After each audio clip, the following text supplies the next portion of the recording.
Hello everyone, good morning. কেমন আছো সকলে? আশা করি সকলে খুব ভালো আছো। তো কালী পুজো কালকে রাতে হয়ে গেছে, আর আজকে হচ্ছে পরের দিন ভোগ বিতরণও হচ্ছে। আর ভোগ টোগ সবাইকে অনেককে দেওয়া হয়ে গেছে আশেপাশে সব জায়গায়। আরও কিছু পার্সেল যাবে, আর বাদ বাকি সবাই মিলে এখন প্রসাদ গ্রহণ করব মায়ের ভোগ। তো কালকে পুজো কমপ্লিট হয়েছে, আর আজকে আমার পিরিয়ডও শেষ হয়েছে। মানে প্রসেসটা তো কালকে শেষ হয়ে গেছিলো, কিন্তু কিছু করার ছিল না, যেহেতু একটা হয় না ব্যাপার, মন থেকে পুরোপুরি যদি ঠিকঠাক না হয়। মা তাও আবার তারা মায়ের পুজো, মানে যতই যেটা বলি আমরা এখনকার দিনে শিক্ষিত মেয়ে হয়েও, কিন্তু দেখো পুজোর ব্যাপারটা না, সে নিজের মনের মধ্যে একটা কেমন যেন চলে আসে, যে ধরবো না থাক। তো সকালে উঠে সব কিছু গোছগাছ করা হয়ে গেছে, আমার রুম উপরেও গোছগাছ করা হয়ে গেছে। আর এমনি আজকে নেই, ছোটো মার ঘরে রান্না বান্না, সবাই মিলে একসাথে খাওয়া দাওয়া হবে। হ্যাঁ, ছোটো মার ঘরে সবাই মিলে একসঙ্গেই খাওয়া দাওয়া হয়। আর চলো এখন সবাই ভোগ প্রসাদ গ্রহণ করব। তো সবার জন্য অনেক শুভকামনা রইলো, সবাই ভালো থাকো, সুস্থ থাকো, পুরো ব্লগটা দেখতে থাকো। মা এখন বসে সকাল থেকে ভোগ দিচ্ছে সবাইকে, কারণ ভোগ তো আর বেশিক্ষণ রাখা যাবে না। কোথায়? আমি ঘুম থেকে উঠেছি 6টায়। হ্যাঁ, আমার শাশুড়িরা কূটনীতি করে, আমার শ্বশুর দেখো নিন্দা। আমরা কূটনীতি করি, করো না বলেছি আমি।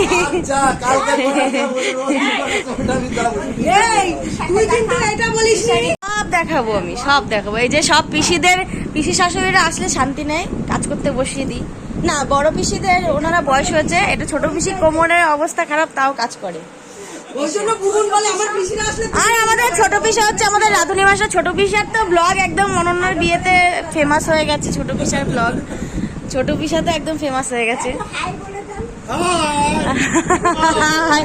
সত্যি আজকে খুব মজা হচ্ছে, কালকের থেকে সত্যি খুব মজা হচ্ছে, খুব আনন্দ হচ্ছে কালকের থেকে। আর বাড়ি ভর্তি লোকজন, যে ভোগ এখনো এতগুলো রয়েছে, সবাই মিলে একসাথে প্রসাদ গ্রহণ করব এখন, বেশ আনন্দ হচ্ছে।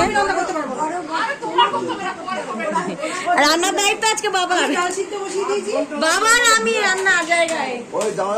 তো আজকে যেহেতু সবাই একসঙ্গে খাওয়া দাওয়া রান্না ঠান্না হবে, আর মামামের জন্য এই দিকটাই কিন্তু তরকারি বসিয়ে দিয়েছে, ভাত করা রয়েছে। সকালে সবার জন্য ভাত হয়েছে, ছেলেরা সব অফিস চলে গেছে ওদের টিফিনের এদিকটা। এই জন্য আমার মামামের জন্য এক পিস মাংস দিয়ে আলাদা সবজি দিয়ে ভাত বসিয়ে দিয়েছি, যদিও আলাদা এখন খাওয়াই না, তবে আজকে একটু আলাদাভাবে করে রাখছি। কখন কি হবে না হবে, কোথায় ব্যস্ত থাকবো, আর থেকে আগে ওরটা বানিয়ে রাখছি, যাতে ও উঠলেই ওকে খাইয়ে দেওয়া যাবে।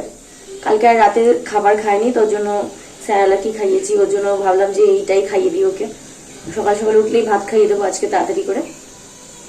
তো ওর জন্য ভাত আর মাংসের এদিকে তরকারি বসিয়ে দিয়েছি।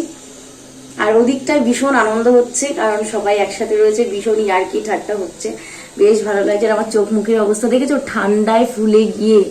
রাতে কিন্তু ঘুমিয়েছি কম, বাট দেখে লোকে ভাববে যে ঘুমিয়েছি, বাট ঠান্ডায়। আর আমার গলার আওয়াজ শুনে নিশ্চয়ই বুঝতে পারছো যে গলাটা বসে গেছে।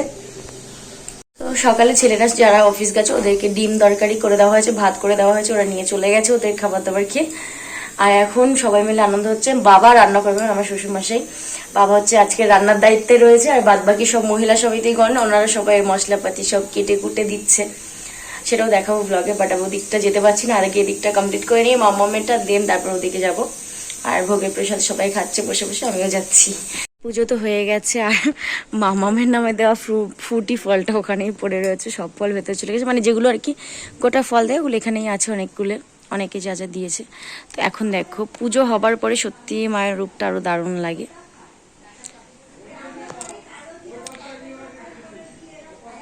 আমার ফোনে একটু ক্যামেরার প্রবলেমের জন্য কিন্তু এই ইস্যুটা হচ্ছে, বাট দারুণ লাগছে সামনাসামনি।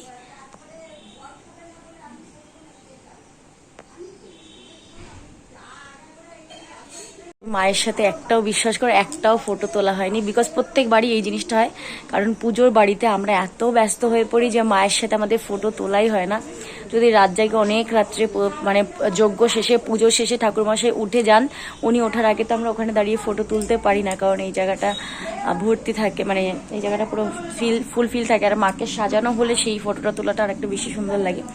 তো প্রত্যেক বাড়ি কিন্তু আগের বার যেহেতু তুলতে পেরেছিলাম, আর এবার যেহেতু আমি রাত জাগতেও পারিনি, জেগেছি অনেকক্ষণ, ওই 1.5-2 ঘন্টা ঘুমিয়েছি সারা রাতে, বাট সেভাবে আমি এখানে সামনে আসতে পারিনি, ছোঁয়াছানি করতে পারিনি, তো ফটো তোলাও হয়নি। অনেক আশা করেছিলাম, এবার তো লাস্ট পুজো, মা চাইলে আসবেন। তবে এবার তো লাস্ট পুজো, আমরা ভেবেছিলাম সবাই মিলে একটা গ্রুপ ফটো তুলবো, ফ্যামিলি ফটো, বাট সেটাও হয়ে ওঠেনি, কারণ সবাই টায়ার্ড ছিল, যে যার মতন একটু শুয়েছে, একটু রিল্যাক্স করেছে। পুজো শেষ হতে হতে ভোর 4টে 4:30 বেজে গেছে। প্রত্যেক বাড়ি এরকম হয়, 4টে 4:30 বাজে পুজো শেষ হতে হতে। তো মায়ের সাথে আমাদের কিন্তু ফটো তোলা হয় না, তো ওই জন্য এখন এসেছি মায়ের সাথে একটু ভিডিও করে নিচ্ছি, মাও সামনে আমিও সামনে। মায়ের মেয়ে কাছাকাছি রয়েছে, আরো এতটার মতন রয়েছে, ওই ঘরে এখনো আনিনি, কারণ ভেজাবো। এদিকটায় মা সকালে অনেক কাছাকাছি করেছে, সেগুলো আগে শুকোবে, দেন তারপরে কিন্তু আমি এগুলো কাচবো, আগের থেকে ভেজাবো না, কারণ যে শুকানোর এখন জায়গা নেই একদম, আর রোদের খুব একটা ভাব ভালো নয় আজকেও।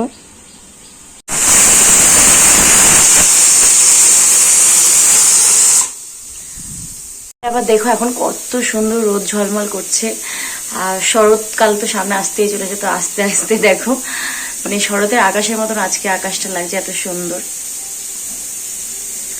তবে বাইরে একবার রোদের ঝলক, একবার মেঘের ঝলক দেখা যাচ্ছে, কিন্তু এখন যে ওয়েদারটা খুব সুন্দর লাগছে। আমার সামনের দৃশ্যটা সত্যি বলতে, রান্নাঘরের পাশে এরকম একটা ভিউ থাকলে মনও ভালো লাগে, রান্না করতেও ভালো লাগে। আর সত্যি বলতে পাশের বাড়িতে কি সুন্দর গাছ লাগানো,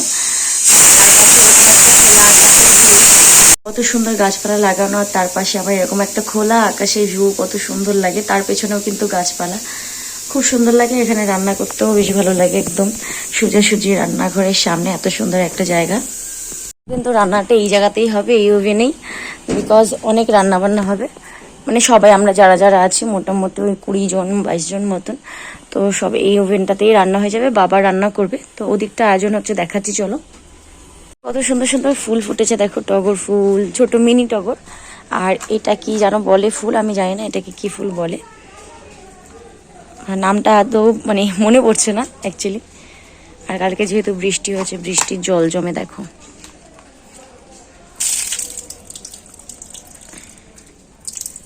ক্যাকটাস গাছে বৃষ্টির জল জমে পুরো ভরে গেছে, দেন এই গাছটাতেও। আর এই দেখো আমার কিন্তু 7 পাতার একটা গোলাপ গাছ আছে, কত সুন্দর। এটাকে পেঁচিয়ে দিয়েছি, জানি না এটা কতদিন থাকবে, একদম লম্বা হয়ে যাচ্ছিল, তো অনেক বড় একটা কিন্তু এই যে জারের মধ্যে বসিয়ে দিয়েছি, ড্রামের মধ্যে। আর একটা যেটা স্পেশাল জিনিস এই গাছটা, সেটা দেখো তোমাদের দেখাচ্ছি। অনেকেই 7 পাতার ডালগুলো গোলাপের কেটে ফেলো, কিন্তু কেটে ফেলাটা উচিত নয়। দেখো আমি কিন্তু গোড়ার থেকে ডালটা গজাইনি, ডালটা গজিয়েছি এখান থেকে। তাহলে এখানে 5 পাতা, এখানে 7 পাতা কি করে হয় একটা গাছে? অসম্ভব ব্যাপার। তো একটা গাছে সত্যি অসম্ভব ব্যাপারটা সত্যি সম্ভব। আজকে তোমাদের দেখেছি যে প্রত্যেকটা পাতায় কিন্তু 7টা করে পাতা, আর এখান থেকেই একটাই ডালের মধ্যে থেকে, এখান থেকে ডাল গজিয়েছে নতুন, এই ডালটা থেকে দেখো 5টা করে পাতা, 4টে 5টা পাতা। তো সত্যি অসম্ভবকে সম্ভব করেই দেখিয়েছে এই গোলাপ গাছটা। তো ভুল করে তোমরা কেটে ফেলো না। আর এই 7 পাতার গোলাপ গাছে কিন্তু 5 পাতার গোলাপের থেকে বেশি গোলাপ ফোটে, সেটা তোমরা পরেই দেখতে পাবে। আমি যখন গোলাপ ফুটবে তখন তোমাদের দেখাবো। এই করে আমার আগের গাছটাও মরে গেছে, আর এর আগেও ডাল গজিয়েছিল এই গাছটাতেও, সেই গাছটাতেও কিন্তু কেটে ফেলা হয়েছিল।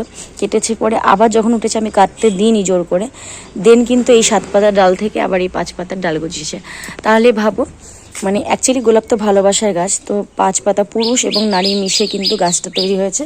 কিন্তু এই 7 পাতার গোলাপ গাছেও আমি ফুল দেখেছি নার্সারিতে, তাই বিশ্বাস করে নিজে চোখে যেহেতু দেখেছি ফুল, তাই গাছটাকে আর কাটতে দিইনি। সেহেতু এই গাছ থেকে কিন্তু আবার নতুন করে কত বড় গাছটা গজিয়েছে, আর এটা থেকে কিন্তু অনেক ফুল হতে চলেছে ভবিষ্যতে।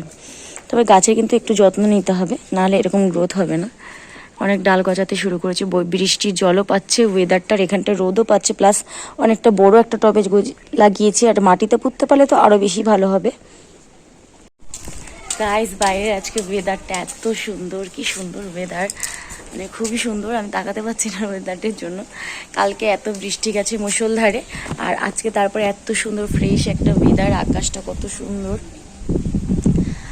আমার ফেস তোমরা দেখতে পাচ্ছ কিনা আমি জানি না, বাট আমি কিন্তু কিছু দেখতে পাচ্ছি না সেরকম, জাস্ট দূর থেকে কিছু বুঝতে পারছি হালকা হালকা। কত সুন্দর লাগছে আকাশটা, মনে হচ্ছে মানে ওই আকাশে চলে গিয়ে আকাশে মিলিয়ে যাই একদম আকাশের সাথে। তো মা এই যে কাছাকাছিগুলো করেছে সব এখানে রয়েছে, আর আমি এখন এগুলো না শুকালে কিছু ভেজাতে পারছি না, বিকজ শুকানোর ব্যাপারটাও আছে। আর উপরের ঘরেও অনেকগুলো রয়েছে, মানে বারান্দাতেও মেলা, সব জায়গায় জামা কাপড় মেলা, তো না শুকোলে পরে এগুলো আমি কাচতে পারছি না। দুপুরবেলা সবাই মিলে একসঙ্গে খেতে বসেছি। দুই বাড়ির শ্বশুর শাশুড়ি বৌমারা আর ভাই বোনরা সবাই একসঙ্গে, সঙ্গে পিসি শাশুড়ি পিসা শ্বশুর আর সঙ্গে আমাদের পুচকি পাচকা বাচ্চাগুলো, এই সবাই মিলে একসঙ্গে খাওয়ার যে আনন্দটা, সেটা যে কি একটা অনুভূতি তা সবাইকে বলে বোঝানো যাবে না। এই আনন্দটা কেবল অনুভব করা যায় বর্ষা সিজনে, কিন্তু থেকে থেকে বৃষ্টি হওয়ার পরে যখন আকাশটা পরিষ্কার হয়ে যায় কত সুন্দর লাগে। আবার মেঘেরও নানান রং, কত সুন্দর দেখতে লাগে। এক এক সময় এক এক রকমের মেঘ হয়, বেশ দেখতে সুন্দর লাগে। মামামের তো শরীরটা ভালো নেই, ওই জন্য মামাকে নিয়ে একটু ঘুরু ঘুরু করতে বেরিয়েছি, যে ওর একটু ভালো লাগবে। এই সময়টা বৃষ্টিও নেই। আমরা এখন পাড়ার থেকে ঘুরছি। হ্যাঁ, খুশি হয়ে গেছে, ঘুরু ঘুরু করে কথা বললেই খুশি হয়ে যায়। কোথায় যাবে তুমি? ছোট দিদির বাড়ি। অনেক মশা, যাবে? আচ্ছা চলো ছোট দিদির বাড়িতে। তো ওর দুটো দিদি ভাই আছে, একটা বড় দিদি একটা ছোট দিদি, তো ওদের বাড়িতে যাবে। যাই দেখি, ওকে একটু নিয়ে যাই ঘুরু ঘুরু করাতে। সবাইকে বাই করে দাও, বলে আমরা বিকেলে ঘুরতে বেরিয়েছি। মামাম ঘুরতে ঘুরতে আমাদের এখানে একটা পুকুর পাড়ে এসেছে। এত সুন্দর জায়গাটা, আর আকাশে মেঘটা এত সুন্দর সেজেছে, কি সুন্দর লাগছে দেখো। ওখানে অনেক জল আছে।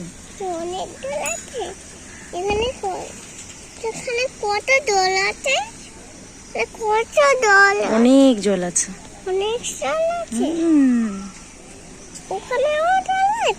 তুমি দেখো আকাশটা কত সুন্দর।